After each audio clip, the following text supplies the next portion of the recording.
नागपूर पोलिसांकडून पोलीस दीदी आणि पोलीस काका उपक्रमाच्या माध्यमातून पोलिसांमध्ये जनजागृती मोहीम राबवली जात आहे। तर पोलीस उपनिरीक्षक राजकिरण ढोके आणि त्यांचे पथक शाळा, विद्यालय तसेच विविध भागात जाऊन तरुणांना मार्गदर्शन करत आहेत।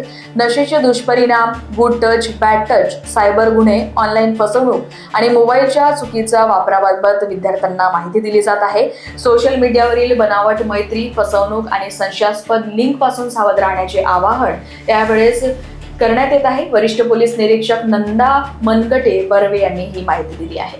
बरोबर आहे। माननीय पोलीस आयुक्त नागपूर शहर यांच्या अभिनव उपक्रमामध्ये हे पूर्वीपासूनच सामील आहे पोलीस दीदी, पोलीस काका, जेणेकरून की जे आपण प्रत्येक शाळेत, कॉलेजमध्ये किंवा आपल्या एरियाच्या प्रत्येक क्षेत्रामध्ये जेव्हा आम्ही पेट्रोलिंग करतो किंवा दिवसा आपण आमचे एक पोलीस उपनिरीक्षक श्रीमती राजकिरण ढोके आणि त्यांच्यासोबत आमचे स्टाफ असतो।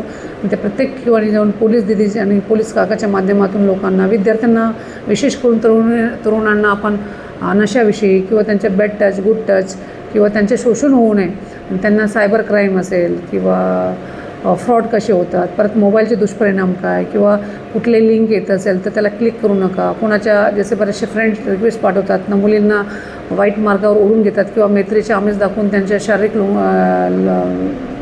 शोषण होतं। त्याचप्रमाणे फ्रॉड होतं किंवा एखाद्या वेळेस पैशाच्या आमिष दाखवून पण वेगवेगळे याच्यात त्यांना फसवणूक जातात।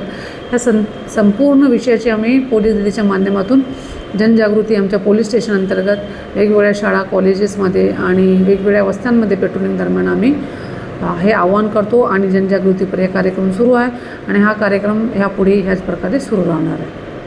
लोकवाहिनी मीडियासाठी विशाल बोंबडवार यांची रिपोर्ट, नागपूर।